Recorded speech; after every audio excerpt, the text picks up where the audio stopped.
All right, and with that being said, I know we have several interpreters here with Mark. So Mark, if you want to take it away, and we can perhaps have our interpreters introduce themselves as well. Great, thanks, Maddie.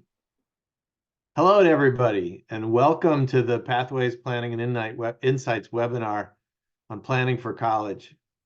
Today, I'm going to present the second of 5 webinars that will teach you how to make sure that your son or daughter chooses a college path that will fit your budget, minimize the need to borrow, and set your student up for long-term success.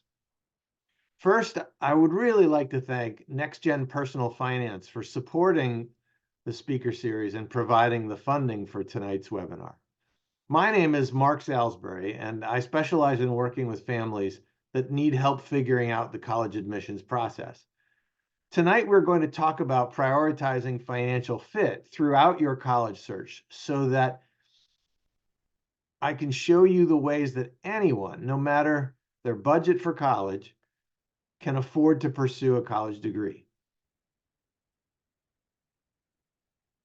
But before we begin, if you've not already found it, please use the interpretation icon that is located in the Zoom control panel at the bottom of your screen to select your language of choice.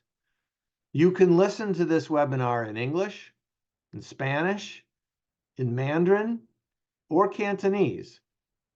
Thank you very much to Sean, Leanne, and Carly for providing live translations throughout the evening.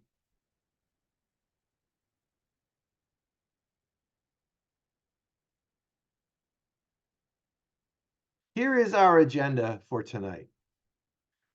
First, we're going to talk about 3 myths that many families think are true about choosing a college.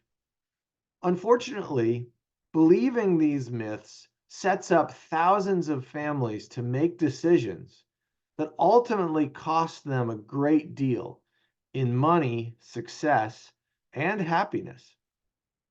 Second, we're going to redefine success now that we know these myths are not true. Third, we will give you 3 sets of questions that will help you to determine the right college price range for your son or daughter's college search. Fourth, we'll review how starting with the end in mind will help your family pick the college options that are the right financial fit. And last, I will answer any questions that you would like to ask. So let's start with myth number 1. College prices have increased dramatically. This is what we hear all the time and read on the internet. But is this really true? This is the evidence you will see repeated over and over that suggests a dramatic increase in college prices.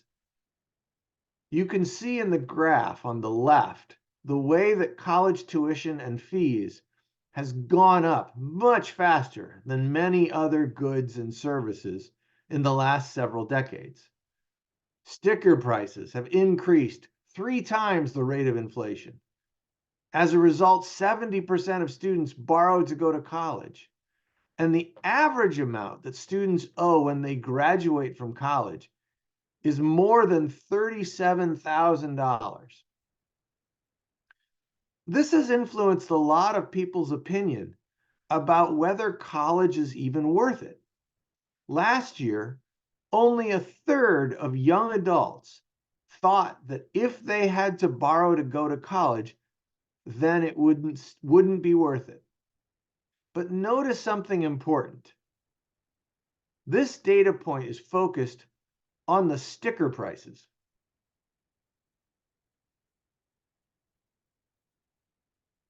Are people really paying those sticker prices? Well, the answer is no, they are not. In most cases, it's not even close. You can see in the graph on the left that tuition and fees, the dark blue line, has actually decreased a little bit during the past 2 decades. And when we add housing and meals to tuition and fees, the orange line, you can see that over the same period, the average actual price to go to college is about the same as it was almost 2 decades ago. The reality is that although sticker prices have gone up a lot, on average, the actual prices that colleges charge have not gone up. Why is that? Do you see the lighter blue line that's called grant aid? You can see how this number increases steadily. This is the secret that colleges and universities don't really want you to know. Underneath those high sticker prices, colleges have been offering scholarships and financial aid that, in reality, are just discounts. Just like the stores that always seem to be having a sale. Look at how much those discounts have grown. In 1990, 5 out of every 10 students paid the sticker price. And for those who got a scholarship or some financial aid, those students paid about 25% less than the sticker price. Fast forward to 2022. Now, only 1 out of every 10 students pays the sticker price, and the size of the discount is now more than 50% off of that sticker price. So that idea that college prices have skyrocketed, well, it's a myth. And the average actual price that colleges charge has not increased at all. What has changed is the range of possible prices that students could pay, which is why it's so important to be an informed consumer. Myth number 2, getting into college is harder than ever. If you only hear about the acceptance rates at Harvard and Stanford, then you might believe this myth. But guess what? Acceptance rates at most colleges and universities has gone up. That's because there are over 1.5 million fewer students enrolled in colleges and universities than there were a decade ago. And most higher education institutions simply can't afford to be very picky. They need students to keep the lights on and pay the bills. Across all colleges and universities today, on average, 2/3 of applicants get accepted. And oh yeah, almost all of them are offered scholarships and financial aid. The truth is this: if a student wants to earn a college degree, there is a path to a college degree for them that won't cost them more than they can afford. Myth number 3. The higher the price, prestige, or ranking, the better the education, the experience, and outcomes. This myth is easily the most widely believed to be true, because we are so used to thinking that something that is more expensive is probably going to be better. But let's look at the research on college students and their success after earning their undergraduate degree. A group of researchers at Harvard University have been studying decades of census data and have found that 2 factors determine success after college. Major choice is the biggest factor in determining your starting salary. Engineering majors and computer science majors make high salaries right out of college. Marketing majors and sociology majors don't make a lot of money right out of college. The other big factor is debt. Students who graduate with a lot of debt don't have the freedom to jump at new opportunities that come along, change plans and careers, or even move across the country because they want to try something different. Students with no debt do all these things. 60 years of research on college students tells us the same thing. What a student does during college is a major factor in their success after college. The name of the college a student goes to doesn't matter at all. But what about the alumni network that many colleges brag about? Doesn't that mean something? So let's look at the evidence. The Gallup organization surveyed thousands of college graduates about this very question. And the answers they got might surprise you.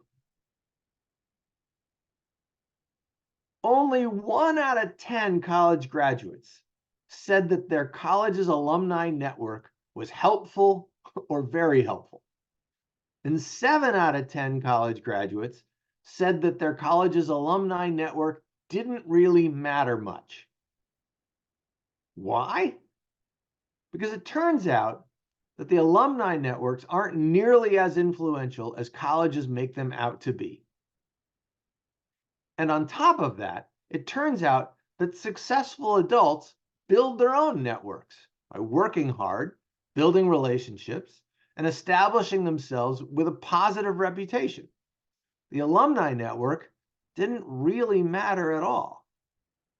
The truth is that successful people come from every kind of college and university on the planet. And those successful people are successful because they made themselves successful, just like many of you did. Learning to reject these myths is important because it is the way to seeing that your students can be successful no matter your financial situation.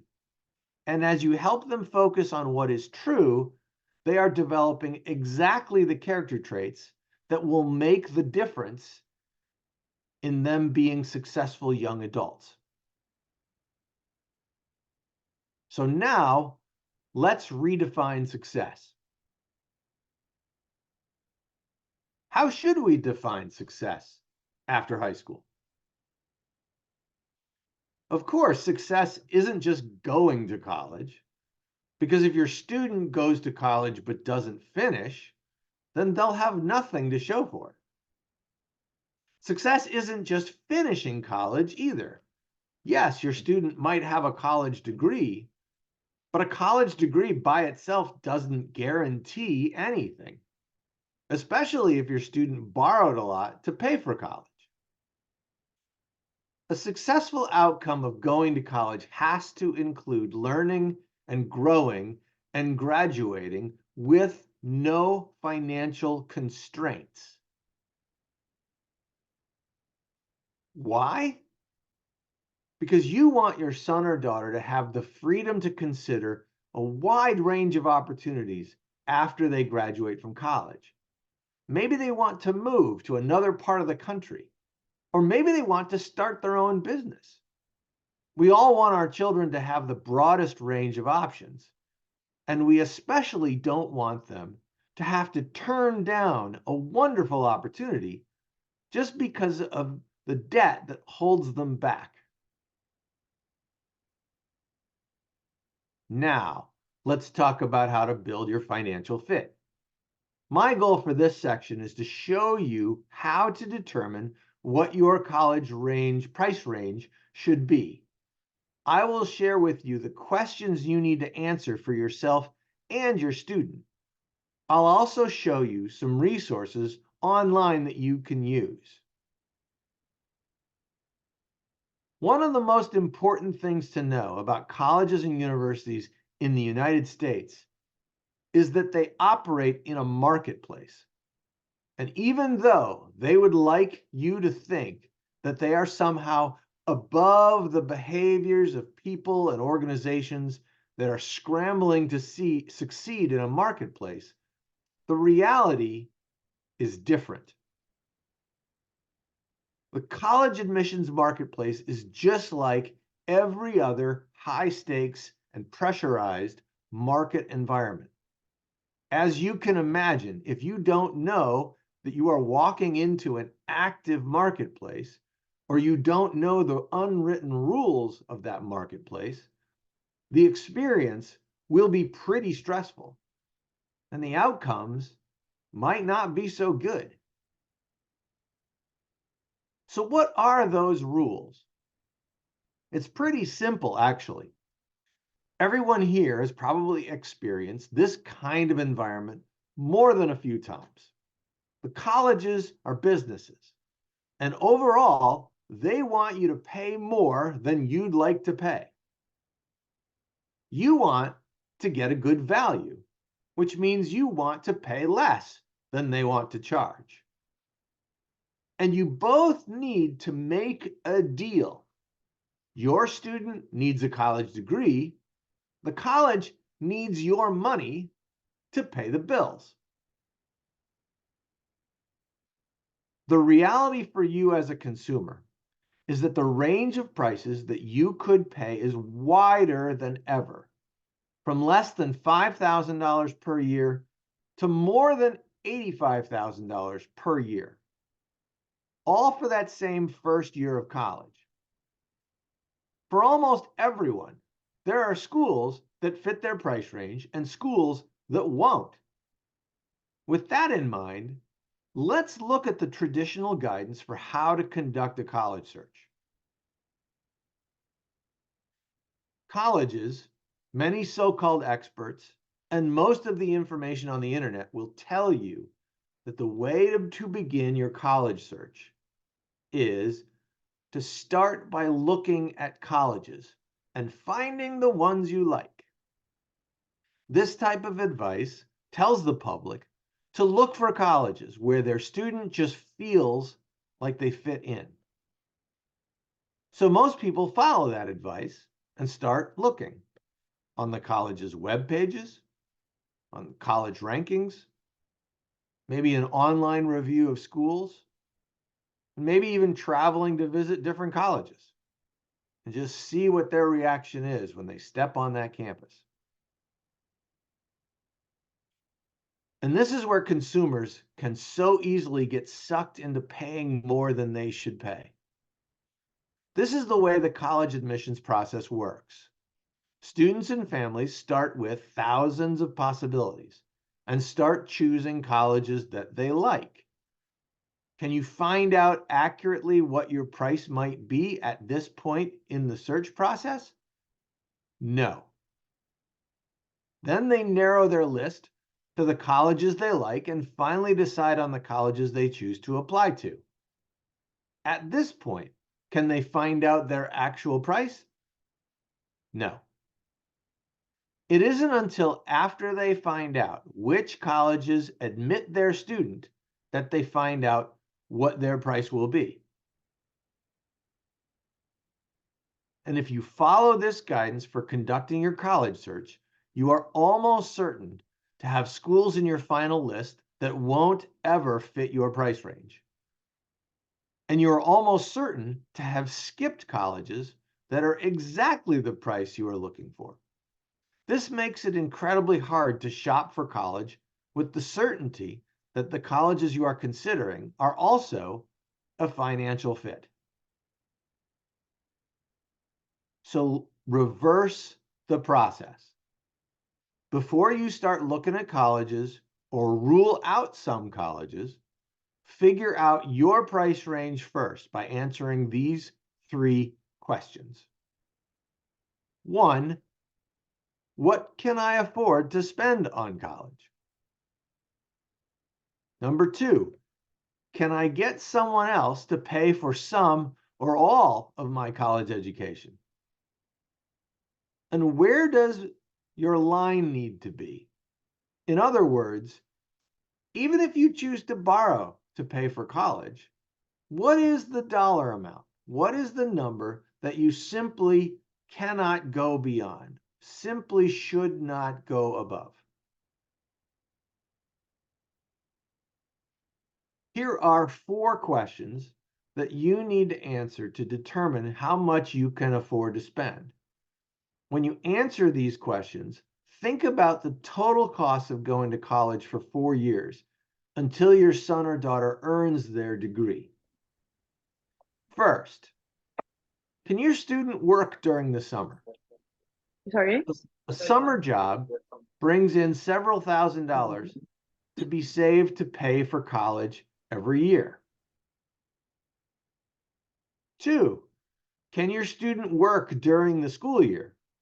Interestingly, research on college students that work a part-time job has found that working can actually have a positive impact in a lot of ways, in addition to earning more money to pay for college.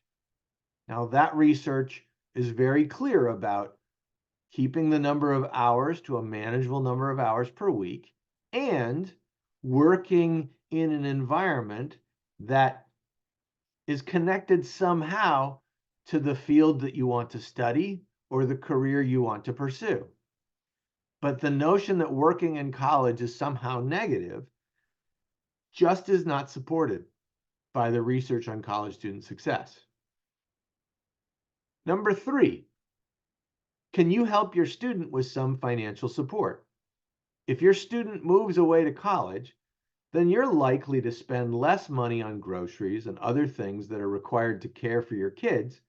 Maybe some of that money can go toward the monthly costs of college. And number 4, have you saved any money for your children's college costs?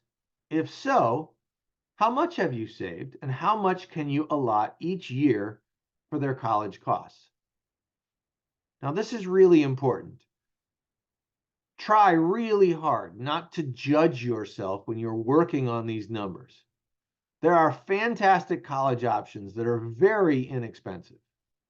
The best reason to do this exercise is simply the act of doing it and knowing more about your student, the range of options, and what's possible for them as they look at their own growth.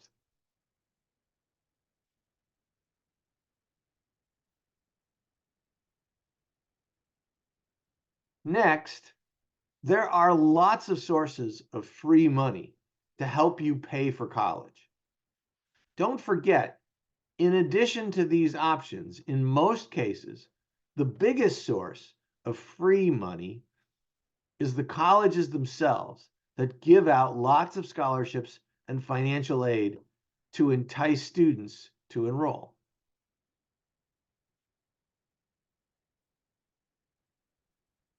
For state residents who qualify for publicly funded financial aid based on your family financial situation, the amount of money available is large because if your student goes to a public or private institution, you can often get state-based money that will be added on to the federal Pell Grant.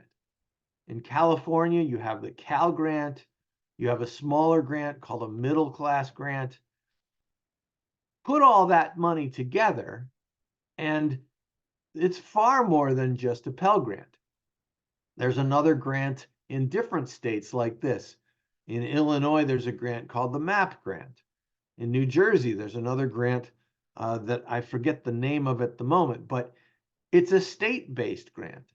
And in many cases, that money helps additionally so that you'll have, if you qualify for a Pell Grant, close to $15,000 a year to pay for college. Now, to find out if you'll qualify for this, you shouldn't wait until the FAFSA becomes live for you as a senior in high school.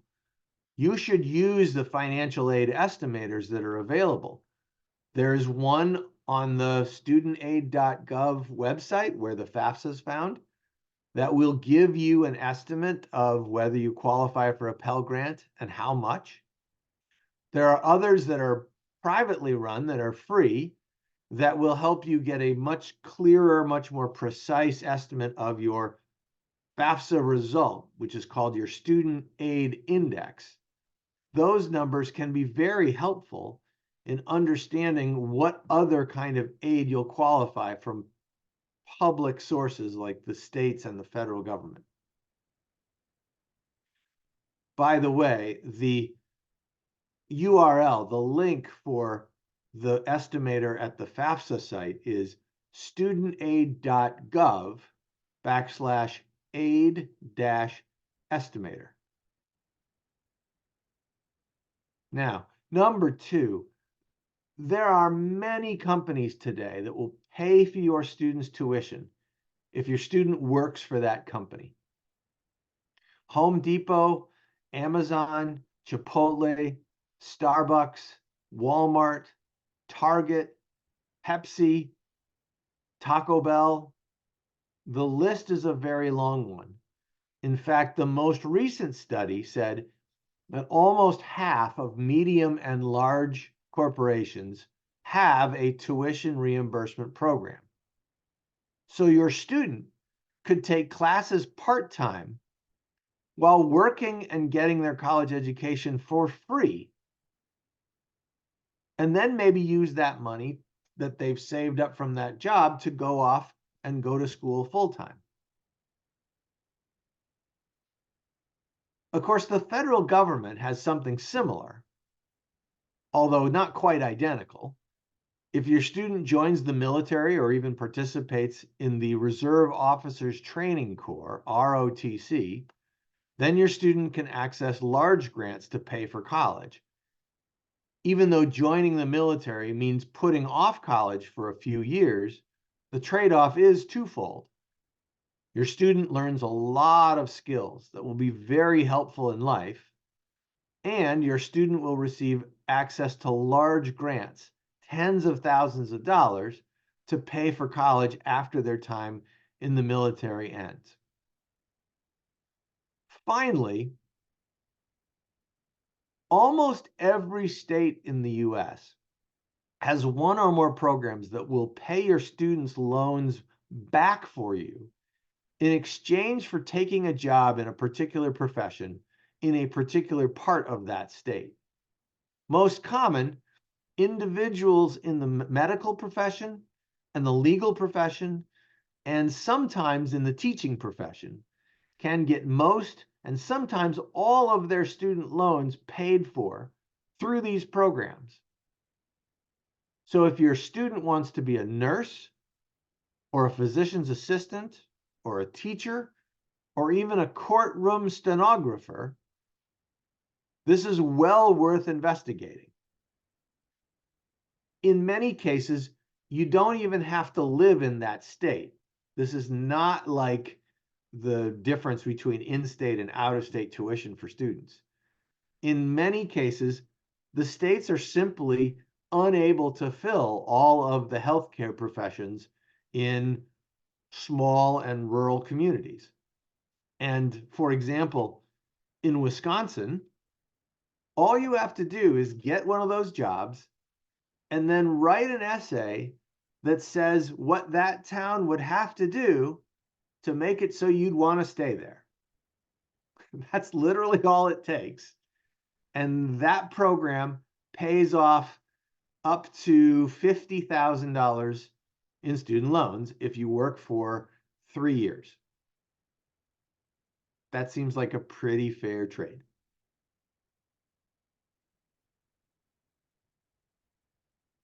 Finally, there's this question of where does your line need to be? Because even if you have some idea of where your financial budget is, what your price range should be, there are some other questions that are really important to answer that will help you adjust that line more precisely and more effectively. Number one, if your student doesn't know what they want to study in college or what career they want to pursue, then it's smart to be conservative in thinking about price range. Why? Because starting salaries vary a lot, and you don't want to get caught borrowing so much that your student can't afford the profession that they fall in love with while they're in college. A great example is someone who wants to be a teacher or somebody who wants to be in education. Education degrees are the basic criteria to get into that field and a teaching certificate. And you can spend a rather small amount of money, a relative small amount of money at a community college and then transferring to a four-year school and four-year public school and get that teaching degree. Or you can spend a lot more money and get that same teaching certificate from a private institution. But when you go out into the workforce as a teacher, salaries are pretty set based on where you decide to go. And starting salaries for teachers aren't great. Teachers who go on and get master's degrees, then their salaries go up, and over time, their salaries go up a bit more. But that starting salary isn't particularly high.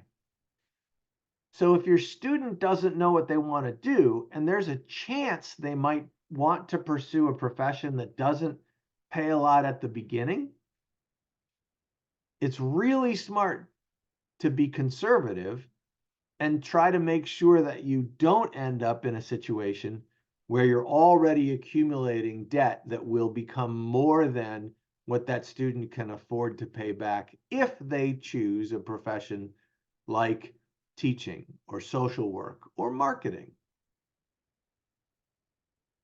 Number two, some students want to have the chance to chase a dream after college that is in the creative arts, theater, music, film. The only time they're going to have the chance to do that completely, to go full in, is when they're young. So if you think that might be your student, then again, you'll want to be conservative in thinking about price range. Again, the same reasoning applies. When your student finishes whatever degree they finish and then really wants to go for it, the opportunities at the beginning are short-term work, doesn't pay a ton, might have to work a second job waiting tables while you're trying to get your first gig. And you want your student to have the freedom to pursue that, to have the financial freedom to be able to chase that. They might not do it forever. In fact, they probably won't. But the point is that if they've already put themselves in a lot of debt while they're in college, then their ability to take that amazing opportunity at a Summer Theater program in upstate New York, where they could meet some incredible people and get a chance of a lifetime, that opportunity might not be available to them. They might simply not be able to afford to do it and continue to pay the debt that they owe for school. And that would be a shame. Number three, in many professions, you need a graduate degree to enter that field. If your student wants to be an architect or a lawyer, they have to do some graduate school. Think about that when you're thinking about the total college costs. And if that graduate school is the case, it might be in the healthcare field, it might be in the public policy field, you'll want to be conservative in thinking about the price range that they pay while they're in undergrad, because there are additional costs with graduate school. And it is true that that graduate school degree will have more of an impact on their life than that undergraduate degree. Finally, in some cases, you can extend your price range a bit because your student intends to go into a specialized field with a higher starting salary. Research on starting salaries across different fields demonstrates very clearly that fields that are engineering based, that are computer science based, information science based, and some more specialized finance or big data professions, they pay a lot more as a starting salary. So if your student knows that they will be going into one of these fields, and I really emphasize, if your student really knows they're going to do this, then it might be okay to borrow relatively more than less, because that starting salary will be large enough that they'll be able to afford a little bit higher debt payments.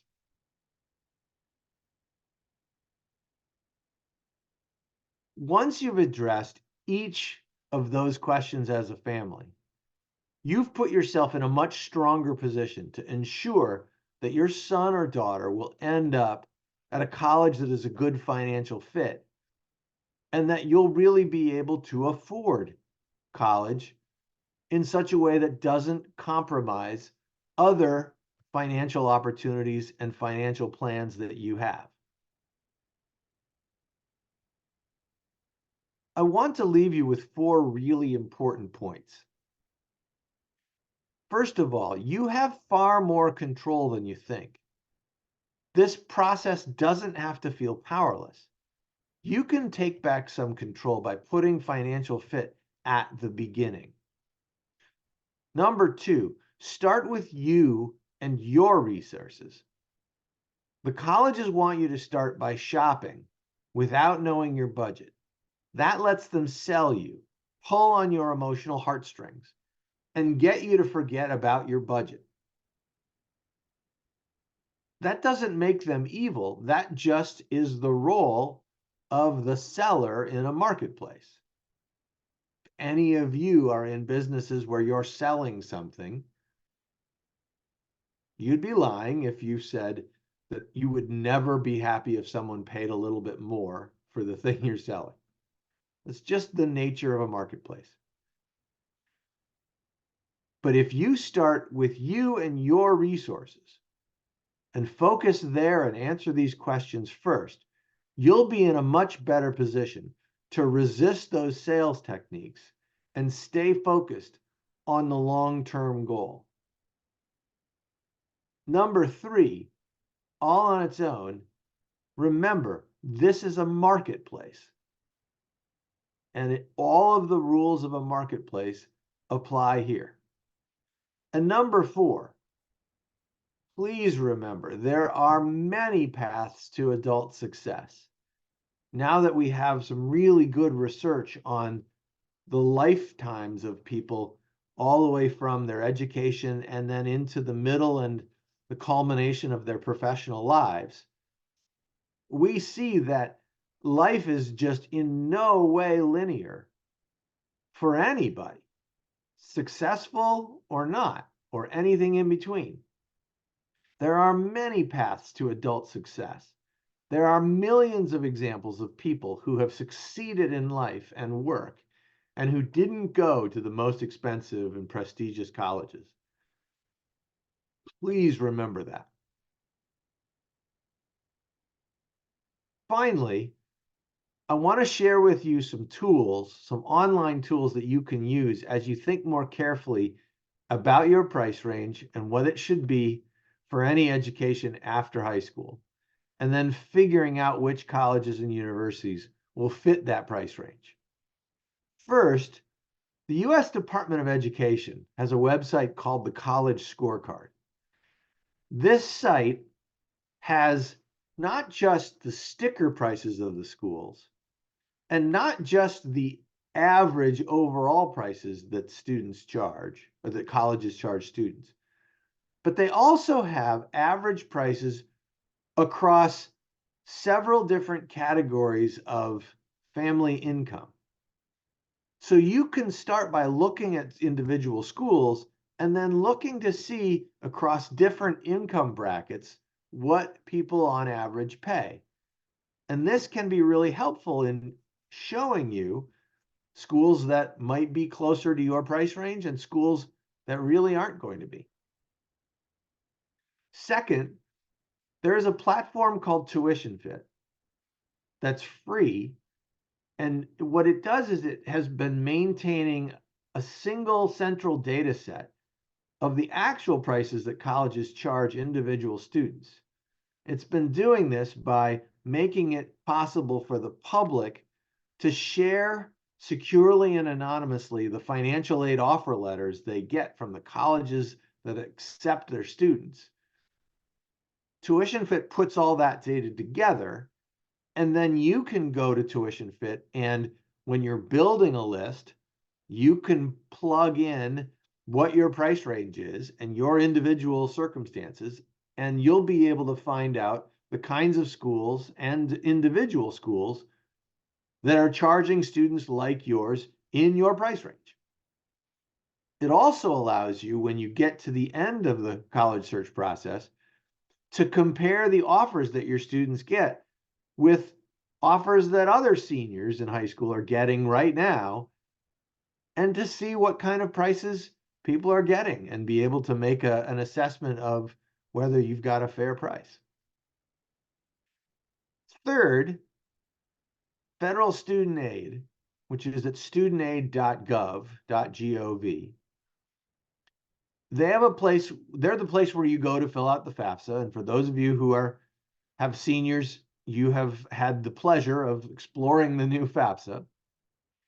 This is also where you can go to get a financial aid estimator. It's the one that I mentioned earlier. And even if your student is 2 or 3 years away from the college search process, I would strongly encourage you to go and use the financial aid estimator to see what your student aid index, the results of your FAFSA, would be, to estimate it. Think of it this way.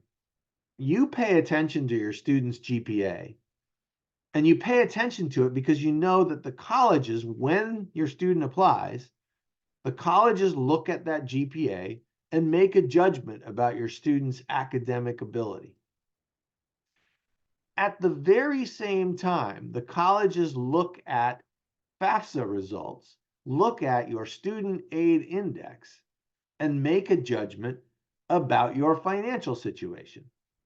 And they take both of those judgments into account in deciding both whether your student is accepted, which again, remember, 2/3 of students get accepted to colleges, and secondly, what price they are going to offer.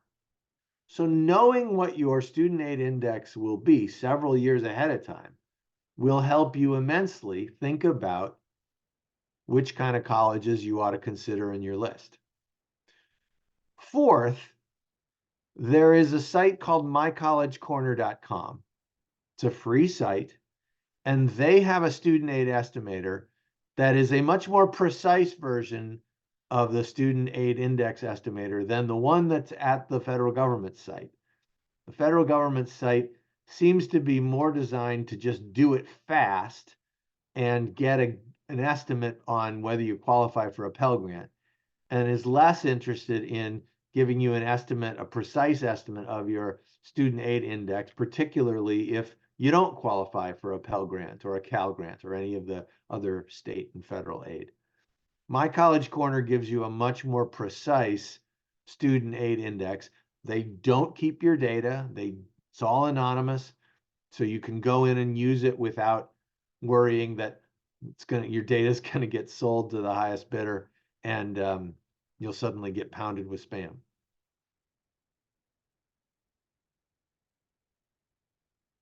Okay.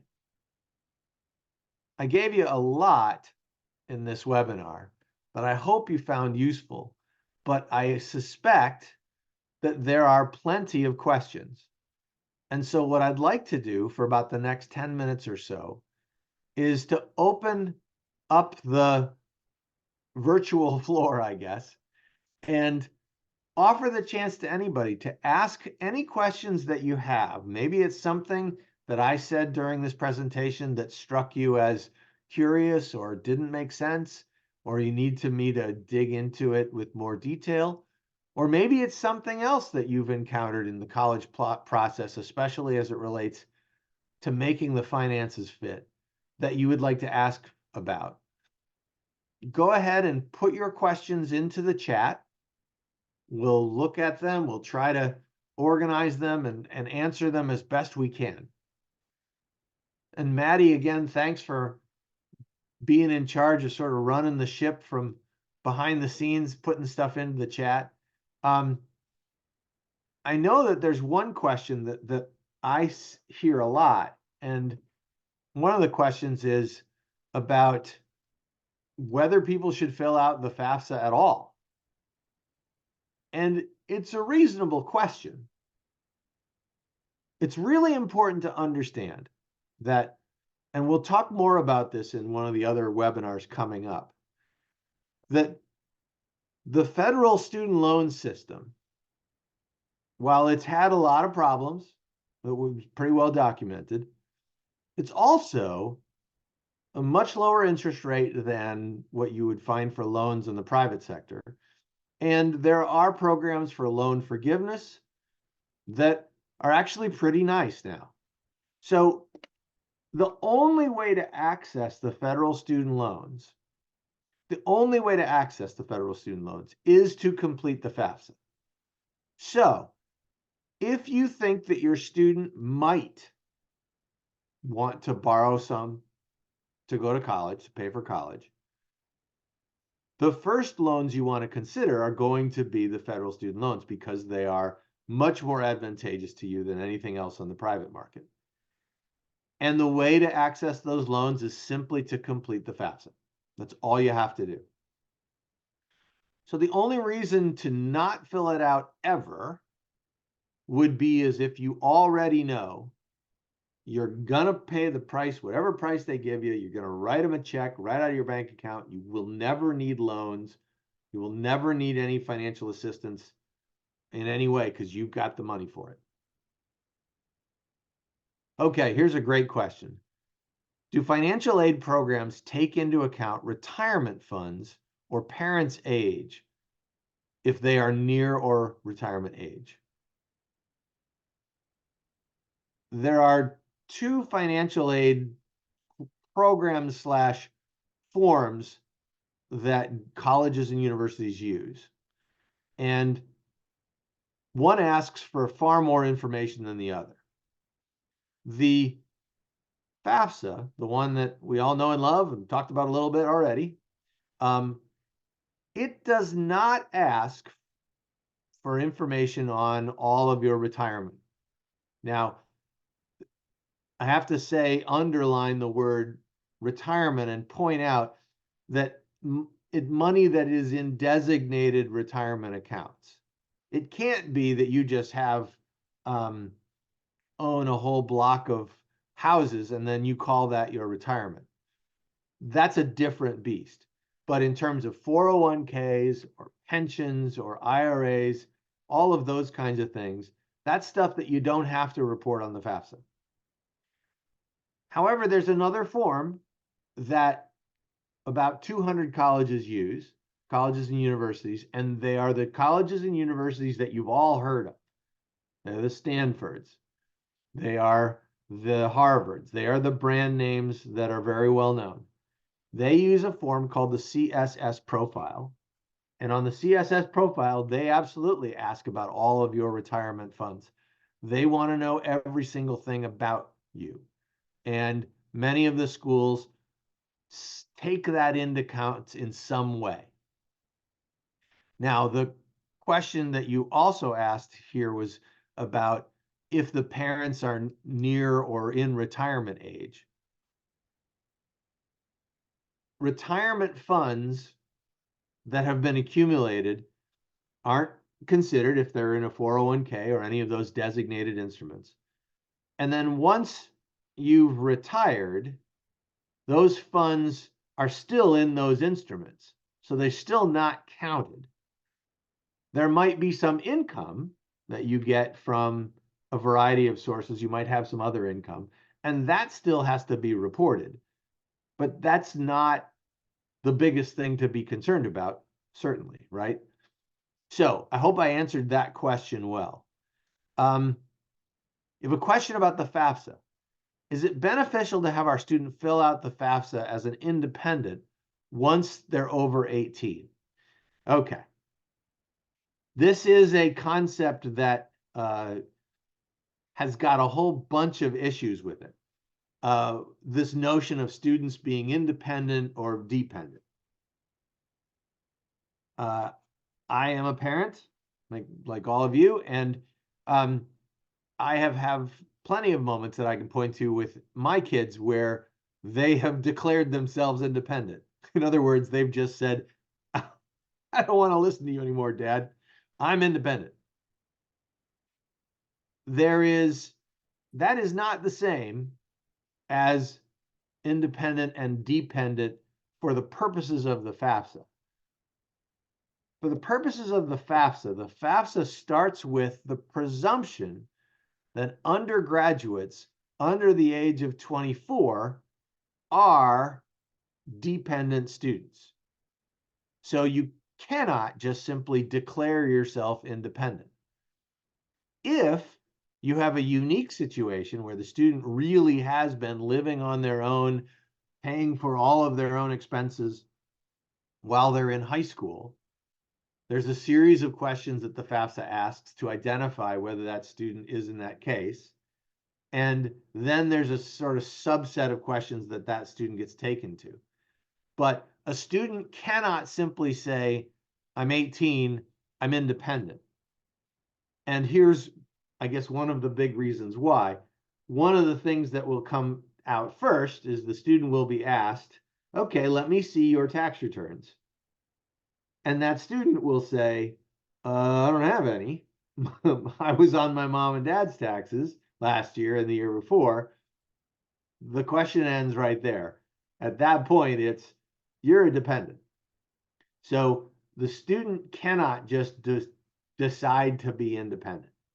Students can become independent over time, and then eventually, after a couple of years, get to be that qualification for the FAFSA.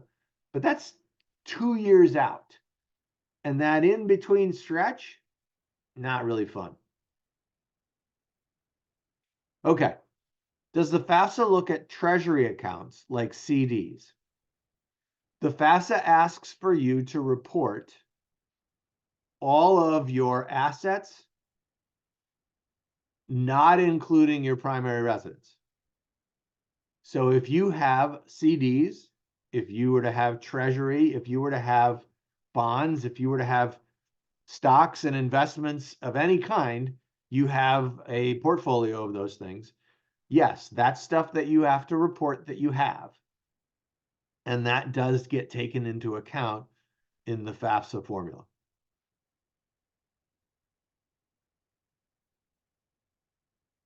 One of the questions that I get asked a lot about is, what are the ways that what are the biggest mistakes that families make in how they organize their money prior to then filling out the FAFSA? The biggest mistakes that families make is that when they fill out the FAFSA, they actually just make mistakes because they're trying to do it fast. They'll double count parent money, parent savings, and student savings, and it'll get blurred up and it'll make sort of blurred together, and it'll make it end up looking like they have a lot more money than they have. But the other mistake that I see a lot is a family is putting some money aside for college for a student, and they're just keeping it in a savings account. Keeping that money just in a savings account gets counted at a much higher rate than if you're putting education money into something like a 529.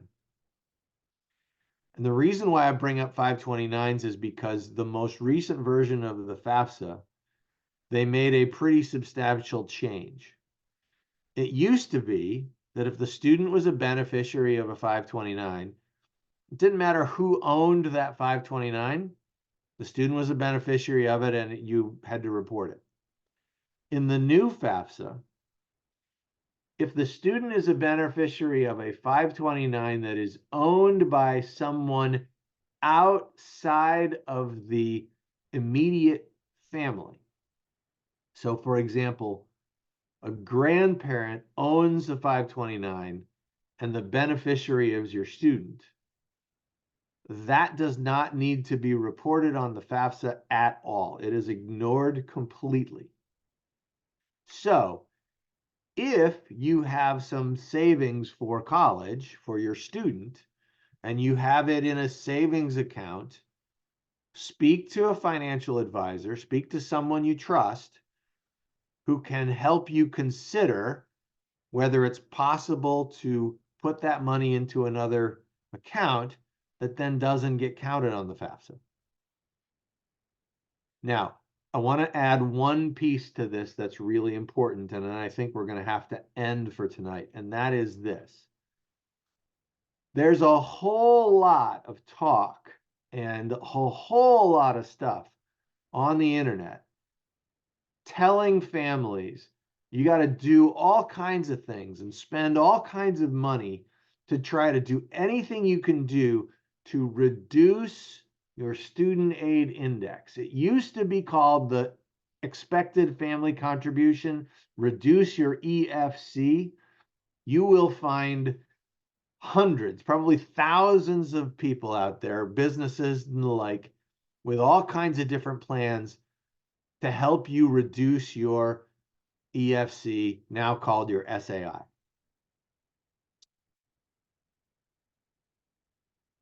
But about 85% of colleges and universities don't care what your SAI is at all when they award financial aid. They award aid based on academic merit, co-curricular achievement, everything based on the student's merit. This is the kind of institution that families who are middle upper class in income but live in expensive parts of the country, the kinds of schools they need to look at, because those schools will offer those families large financial aid packages based on merit, not on need, not on their SAI.